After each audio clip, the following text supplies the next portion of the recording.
Hello and welcome to day 2 of 11.1, area of triangles. Now the last class, we talked about area of rectangles, so just a quick refresher. A rectangle, not area of rectangles, parallelograms. And a rectangle is a parallelogram. And as we know, the area is always equal to the base times the height. Now, today we're going to be working with triangles, right? And in order to find the area of a triangle, we actually use the area of a parallelogram. Specifically, it doesn't have to be a rectangle, but for the sake of this example, we're going to use the area of a rectangle as an example. Now, how do you turn a rectangle into a triangle? Well, simply, we cut it in half from corner to corner to make the diagonal. And we actually have a triangle in this shaded area, which means the area, the shaded area, is equal to half of the rectangle, or this particularly a rectangle, but it's always equal to half of that area of base times height. So what we can do is the area of a triangle, simply put, so area of a triangle of triangles is equal to 1/2 base times height. Or some people write it as base times height divided by 2. Both of these are correct. I'm not going to say which one you should use. I personally use this one, but it's really up to you. So let's go through some examples. That's legitimately our lesson for the day. We're going to go through some examples, okay? So that is this is our foundation of how we develop this equation. We took a rectangle, we cut it from corner to corner, we have a triangle.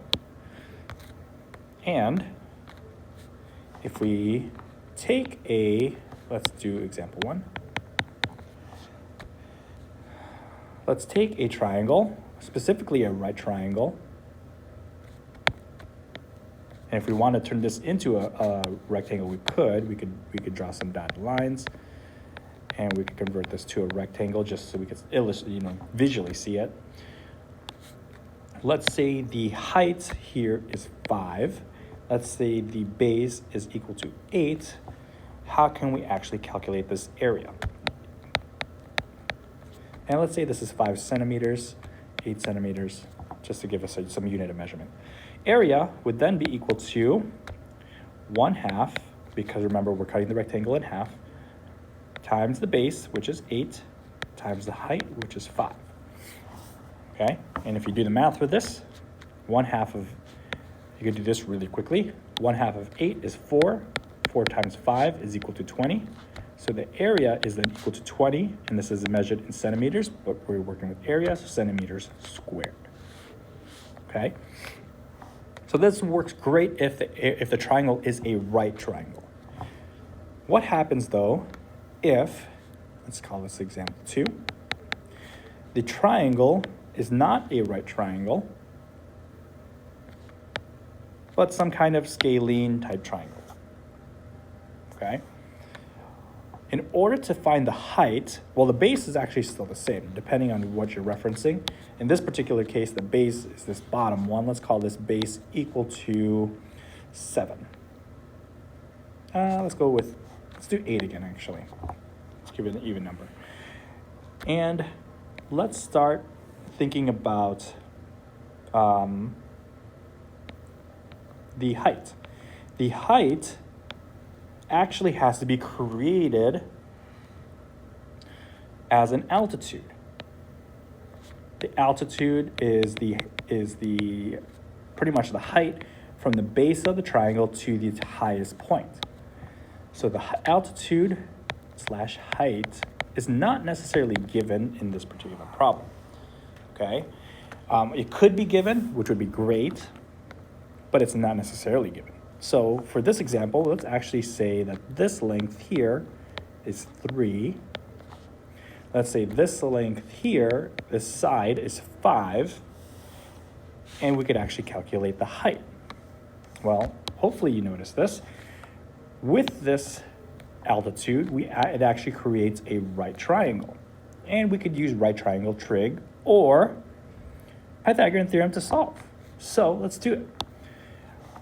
if you want, let's illustrate this separately, just so we could see it on its own. The right angle, we have a 3, we have a 5, we have the height that we want to solve for, and we could use the Pythagorean theorem here.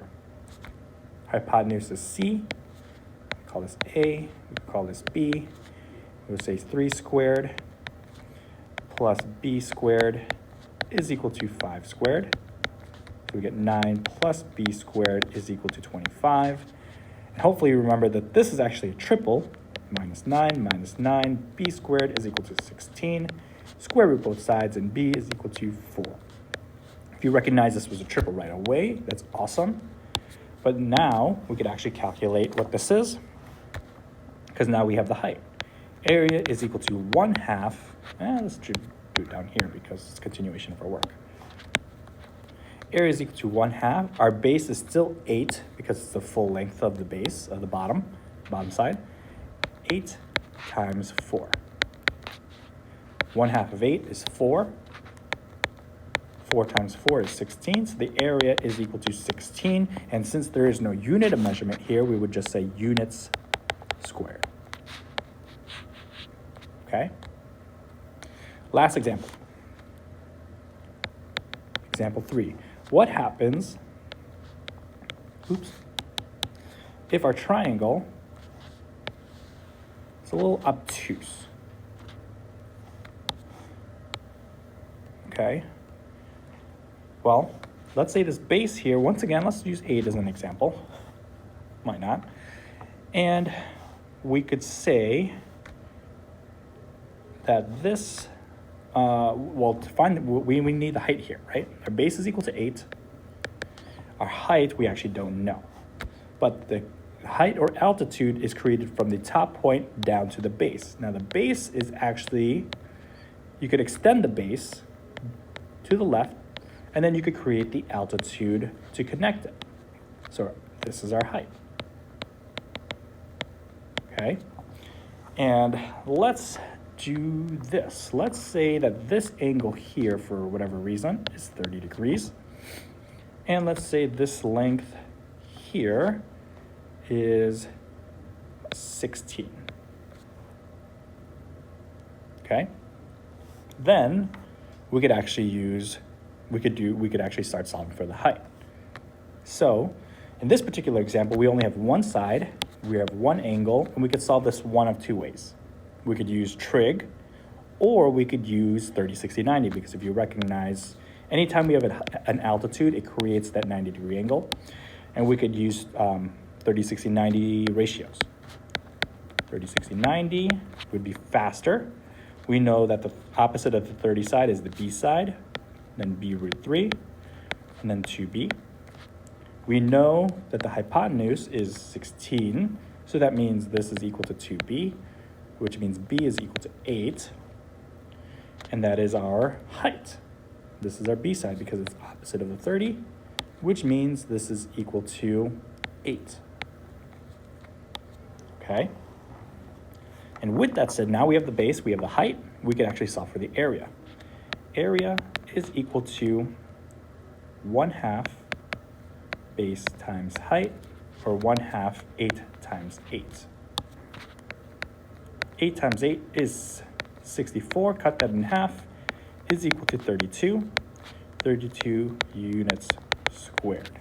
Now if you use trig, and I'll do this in pink, if you use trig, we're working with the opposite side and the hypotenuse.